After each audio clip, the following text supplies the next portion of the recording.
रे शौक मेरा, दया रे शौक मेरा, शहरे आरज़ू मेरा, शहरे आरज़ू मेरा, दया रे शौक मेरा, शहरे आरज़ू मेरा। हुए थे आके यही ख़ैमाज़न वो दीवाने, हुए थे आके यही ख़ैमाज़न वो दीवाने, उठे थे सुन के जो आवाज़े रहबराने वतन, उठे थे सुन के जो आवाज़े रहबराने वतन। यहीं से शौक की बेरब्तियों को रब्त मिला, यहीं से शौक की बेरब्तियों को रब्त मिला। किसी ने होश को बख्शा जुनू का पैराहन, किसी ने होश को बख्शा जुनू का पैराहन। यहीं से लाले सहरा को ये सुराग मिला, यहीं से लाले सहरा को ये सुराग मिला, कि दिल के दाग को किस तरह रखते हैं रोशन, कि दिल के दाग को किस तरह रखते हैं रोशन। दया रे शौक मेरा, दया रे शौक। Can you imagine a professor in geography having a command in the other languages? And he was, in the young age, he was an activist also. And he has a thorough knowledge about this geography, Indian geography and society and what is going on in and around the world. So कभी और हम आपको sir ज़हमत देंगे। आज हमारे बच्चों को आपने जामिया की हिस्ट्री के बारे में बताया कि जामिया ब्रिक्स बाय ब्रिक्स तैयार की गई है और कितनी स्ट्रगल और कितनी कुर्बानियों के बाद इस यूनिवर्सिटी का क़याम हुआ, ये प्रोफेसर मिनी थॉमस ने और प्रोफेसर कुरैशी साहब ने आपको बताया। आप उस यूनिवर्सिटी के तालिब इल्म हैं जिस यूनिवर्सिटी को चंदा से चलाया गया, ईंट, सीमेंट, सैंड मांग करके जो है इस यूनिवर्सिटी को बनाई गई। यानी university is not initially funded by the government, it is managed by the civil society, those who are attached with the movement along with the Gandhiji Khilafat movement and the national movement, non-cooperation movement. They have initiated the idea of initiating the university by own languages, जो कि सारे युवा ने और सारे लोगों ने British महकमे का बाइकआउट कर दिया था। वकीलों ने वकालत छोड़ दी, स्टूडेंट ने पढ़ाई छोड़ दी, लेक्चरर ने पढ़ाना छोड़ दिया और कपड़े भी पहनने छोड़ दिए जो ब्रिटिश मशीनों से बन करके आते थे। लिहाजा हर वो चीज़ जो ब्रिटिश फैक्ट्री से बन करके आती थी उसका बाइकआउट कर दिया। यहाँ तक कि नमक का भी बाइकआउट किया गया, जैसा कि आपने नमक आंदोलन का नाम सुना होगा। और सारी चीज़ें उस वक्त जो है वो इंग्लैंड से बन के आती थी। इवन कपड़े हमारे, कागज़, कपास हमारा, खेती हमारी, और कपड़े बन के आते थे मैनचेस्टर से और उसको हम यूज़ करते थे। तो all revenues are routed through the Britain and we are slave. Colonial Raj था। Fortunately our freedom fighters, the movement started for the freedom and India got freedom in 1947. This university was established in the year 1920, well before the India got independence. So you are fortunate enough, आप बहुत भाग्यशाली हैं जो ऐसे historical university में पढ़ने का मौका मिला। हर यूनिवर्सिटी के साथ ये अटैच नहीं है। Now the many universities has created by the government that has no legacy in the history. This is the only university. Along with this, 4 institutions are also having their historical importance. Another one is the Kashi Vidyapeeth, then Gujarat Vidyapeeth, Bihar Vidyapeeth, and 4th one is the Kangdi Vishwavidyalaya, Kangdi Vidyapeeth. Along with the medium of instruction is different. तो क्या हुआ कि सारे लोगों ने जब boycott कर दिया तो लोगों ने सोचा, इंडियन थिंक टैंक ने कि ये बच्चे जो है पढ़ाई छोड़ करके, कॉलेज छोड़ करके, स्कूल छोड़ करके फ्रीडम मूवमेंट में चले जाएंगे तो हमारा आने वाला जनरेशन जो है वो तो जाहिल हो जाएगी। देखिए, मूवमेंट करना, एक्टिविज्म करना, जोश में निकल जाना एक अलग बात होती है, लेकिन उसके पीछे प्रोफेसर कुरैशी साहब जैसे लोग गाइड करते हैं। तो ऐसे पढ़े लिखे महान लोगों ने गाइड किया और समझाया कि नहीं साहब, बाइकआउट करना तो ठीक है, अब हमारे इंडियन लैंग्वेजेस के हिसाब से जो है यूनिवर्सिटी शुरू की जाए। उसी आइडिया का नतीजा ये था कि उर्दू में एक यूनिवर्सिटी मीडियम ऑफ इंस्ट्रक्शन शुरू की जाए जिसका नाम जामिया मिलिया इस्लामिया। और आपने देखा कि नए उस वक्त से ये जो नाम एम ख्वाजा का और हकीम अजमल खां और मोहम्मद अली जौहर और ये सारे नाम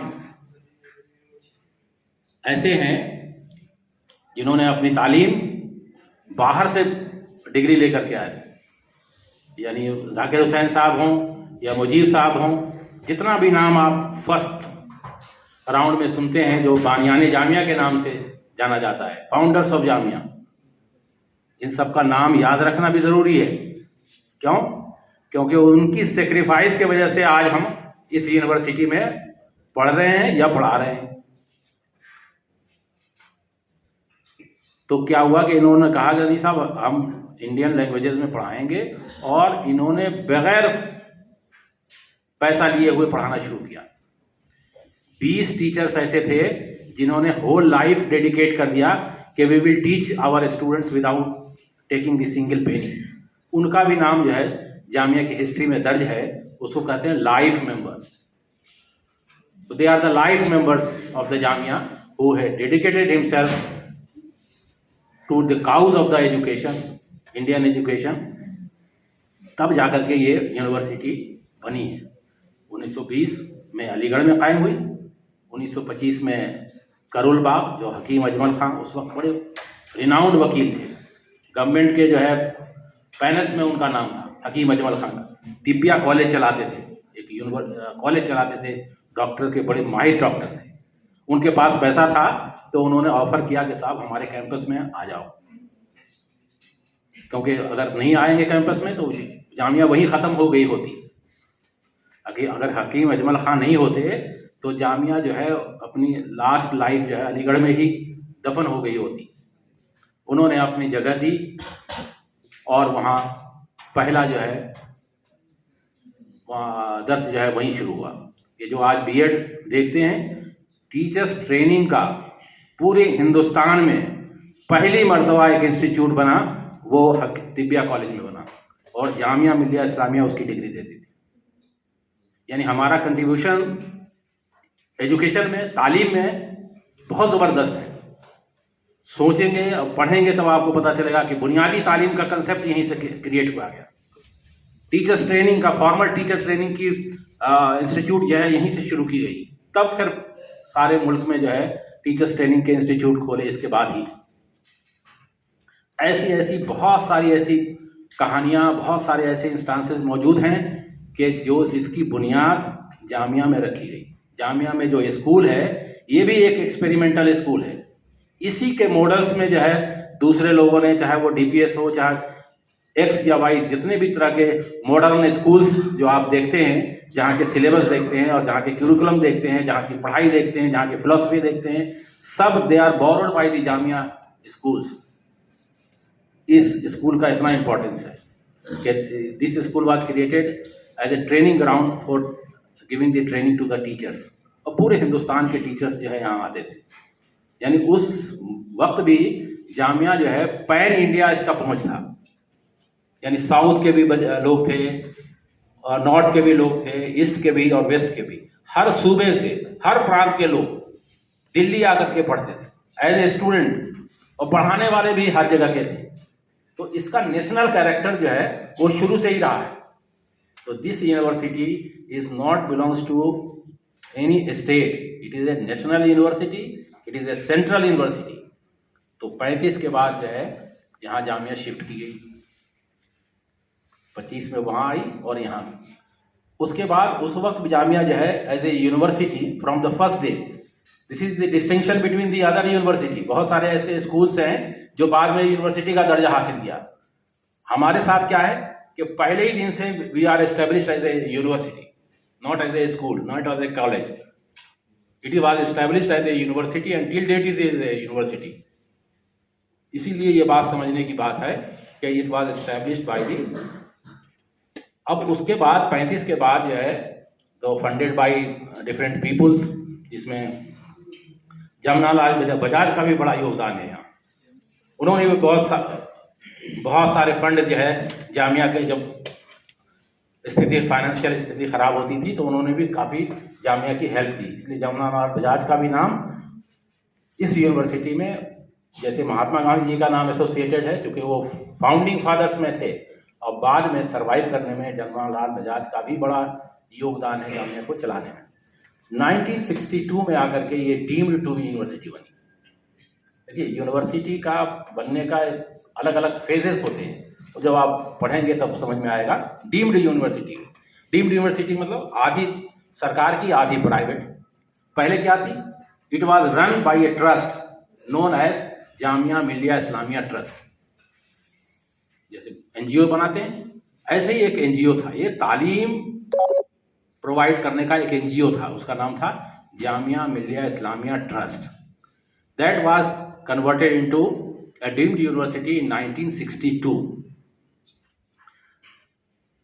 उसके बाद 2011 में, नहीं उससे पहले 1988 में, 1988 में ये सेंट्रल यूनिवर्सिटी का दर्जा दिया गया, दिसंबर 1988। वो एक बहुत बड़ा डिसीजन था, एक बहुत बड़ा स्टेप था। उसमें बहुत सारी चीज़ें थी। इत्तेफाक की बात यह है कि मैं भी उस वक्त इसी जामिया मिलिया विश्वविद्यालय का स्टूडेंट था। I took part in that agitation also कि this university should not go to the central government hands. The students, some students were against of this proposal. पूरे पैन इंडिया में जो है इसकी मुखालफत की गई, लेकिन प्रोफेसर कुरैशी जैसे लोग ने समझाया, बताया, गाइड किया कि this was a gift bye the government. क्योंकि हम लोग ये समझते थे कि ज़मीन हमारी है, बिल्डिंग हमारा है, बच्चे हमारे हैं, और गवर्नमेंट हमारी प्रॉपर्टी को ले रही है, ऐसा कुछ किसी ने समझा दिया। लेकिन जब सेंट्रल यूनिवर्सिटी बनी तो सारे एसेट, सारा जामिया मिलिया ट्रस्ट जो है वो गवर्नमेंट ऑफ इंडिया, उसमें लिखा हुआ है एक्ट में कि इसको इसके साथ जम कर दिया जाता है। इसके अकाउंट, इसकी प्रॉपर्टी अब सेंट्रल यूनिवर्सिटी में जम कर दी गई। लिहाजा क्या हुआ कि टीचर्स जो है उनकी सैलरी बहुत इंक्रीज कर गई, क्योंकि प्राइवेट और डीम्ड टू बी यूनिवर्सिटी में टीचर्स की कंडीशंस जो है थोड़ी ख़राब होती है। स्टूडेंट तो पढ़ते हैं, ऐसे भी पढ़ते हैं, वैसे ही पढ़ते हैं, तो बहुत सारी चीज़ें स्टूडेंट को नहीं मालूम होती हैं। तो टीचर्स की सैलरी जो है at par of the national central university की हो गई, तो उनकी स्टेटस बहुत अच्छी हो गई। फिर गवर्नमेंट ऑफ इंडिया ने इसको बहुत हैंड होल्ड किया। उसकी वजह थी, क्यों? क्योंकि of spring of the national movement था। 3 ऐसे जामिया के फाउंडिंग फादर्स थे जो इंडियन नेशनल कांग्रेस के अध्यक्ष रह चुके थे। तो हमने देश के लिए इतनी कुर्बानी दी, तो फिर सूनर और लेटर देश ने हमें रिटर्न दिया। उसके बाद 1988 के बाद आप देखते हैं कि इसकी शक्ल बदल गई। पहले क्या था? सिर्फ डंपू में, हटमेंट में जामिया चलती थी, जिसका आप देखेंगे जामिया पॉलिटेक्निक के बराबर में ही एक हटमेंट है, ऐसा डोम सेमी सर्कुलर टाइप का एक कमरा होता है। पूरी जामिया में उसी तरह के कमरे होते थे जिसमें पढ़ाई होती। इतनी कहानी, इतनी चीज़ें बताने की ज़रूरत क्यों पड़ी आपको? क्योंकि अब आप इसके वारिस हैं। तो इतनी मेहनत से अगर कोई चीज़ बनाई गई तो इसको संभाल के रखना भी आपकी जिम्मेदारी है। इसका एक शीशा भी टूट जाए तो आपको उतना ही दर्द होना चाहिए कि ये हमारा है। इसलिए इसकी प्रॉपर्टी के हिफाजत की जिम्मेदारी, इसके कैरेक्टर की जिम्मेदारी, इस यूनिवर्सिटी के एम्स एंड ऑब्जेक्टिव को फुलफिल करने की जिम्मेदारी अब आपके कांधों पर है। तो इसलिए रिस्पॉन्सिबिलिटी एज ए स्टूडेंट आपकी बढ़ जाती है, क्योंकि जब आप इस इंस्टीट्यूट से पास करके जाएंगे इस यूनिवर्सिटी के, तो अलुमनाई कहलाएंगे। जामिया मिल्लिया इस्लामिया का टैग आपके पीछे होगा। जैसे आपके साथ बायोडाटा में फादर्स और मदर्स नेम होते हैं, ऐसे ऐसे एकेडमिक बायोडाटा में आप जहाँ भी जाएंगे तो आपसे यही पूछा जाएगा कि कहाँ से पढ़ के आए। जैसे अभी प्रोफेसर कुरैशी साहब ने सेंट जॉन्स कॉलेज का और कहाँ का नाम लिया, तो जब तक ये जिंदा हैं, जहाँ से इन्होंने तालीम हासिल की, इनके बायोडाटा का पार्ट होगा। और वहाँ की जो चीज़ें हैं, जैसे आपने लैंग्वेज सीखी, एसेंट सीखा, लोगों से मुलाकात की, तो वहाँ की जो है छाप जो है वो लेकर के एक इंसान की पर्सनालिटी में चेंजेस आते हैं। तो ये ऐसा ओशन है, एक ऐसा समंदर है जिससे जितना आप ले लीजिए सब चीज़ अवेलेबल है। ग्राउंड अवेलेबल है, डिबेटिंग सोसाइटी अवेलेबल है, एनसीसी अवेलेबल है, एनएसएस अवेलेबल है, पढ़ाई अवेलेबल है, खेल अवेलेबल है, बहुत सारे नेशनल और इंटरनेशनल सेमिनार एंड संगोष्ठी होती है, वो सब अवेलेबल है, बेहतरीन लाइब्रेरी अवेलेबल है, इंटरनेट अवेलेबल है। पूरे हिंदुस्तान में कोविड के दौरान जामिया मिल्लिया सरे फेरिस्त है जिसने ऑनलाइन एजुकेशन को कर करके दिखाया। टाइम से पढ़ाई कंप्लीट कराई और टाइम से एग्जामिनेशन किया और टाइम से रिजल्ट निकाला। इसलिए जामिया मिल्लिया इस्लामिया में जितने भी लोग हैं वो इस तरह से अटैच हैं जिसको अपना, जैसे अपना घर का अटैचमेंट होता है। तो दूसरी यूनिवर्सिटी में ये नहीं है, कुछ यूनिवर्सिटी में होगी, लेकिन बेशतर यूनिवर्सिटी में ऐसा फीलिंग, ऐसा अटैचमेंट नहीं है। तो आप के ऊपर इतनी सारी जिम्मेदारी है। पढ़ाई, आप दूर से आए हैं तो पढ़ाई के सबसे पहला तो मेन ऑब्जेक्टिव है कि माँ बाप ने आपको पढ़ने के लिए भेजा है। अब पढ़ने के लिए क्या क्या करना होगा वो आपने तय करना है। सारी सुविधाएं मौजूद होती हैं और दिल्ली जैसी जगह है, यहाँ बहकने के भी मौके बहुत हैं। ये जो देखते हैं ना ग्लेसिंग, यहाँ बहुत है। अगर आप पार्टिसिपेट करना चाहते हैं दिल्ली के कल्चरल प्रोग्राम्स में, तो आप नेशनल स्कूल ऑफ ड्रामा है, बहुत सारे सभागार हैं, वहाँ डेली कोई ना कोई जो है कई तरह के एकेडमिक है, संगीत एकेडमी है, नाटक एकेडमी है, बहुत सारे एकेडमीज़ हैं और डेली कोई ना कोई बड़े से बड़ा अपने अपने फील्ड का आदमी होता रहता है। कहीं शायरी हो रही है, कहीं कवि सम्मेलन हो रहा है, कहीं कोई धरना प्रदर्शन हो रहा है, कहीं कुछ हो रहे हैं, कहीं नाच गाना हो रहा है। अब इतने सारे टाइम आप कहाँ पहुँचाएंगे? तो आपको ऑर्गेनाइज करना है, प्लान करना है how to proceed in your life so that you create yourself as a good citizen, है ना। और अपने लिए भी, अपने परिवार के लिए भी, अपने गांव के लिए भी, अपने क्षेत्र के लिए भी, अपने देश के लिए भी एक अच्छा सिटीजन साबित हो, यही आपसे आशा है। अब मैं जनाब प्रोफेसर अनीसुर रहमान साहब, जो हमारे यहाँ प्रोक्टोरियल टीम में हैं, is a deputy proctor looking after the all affairs of relating to the discipline, क्या करना है क्या नहीं करना है। So he is in charge of the discipline. He belongs to the electronics engineering department in the Polytechnic. He will brief you about the activities, how to monitor yourself. So इनसे जो है दोस्ती करना, जान पहचान करना ज़रूरी है, क्योंकि यही जो है आपको बचाने वाले हैं। जब भी आप परेशानी में पड़ेंगे तो यही आपका हेल्प करेंगे। डॉक्टर अनीसुर रहमान।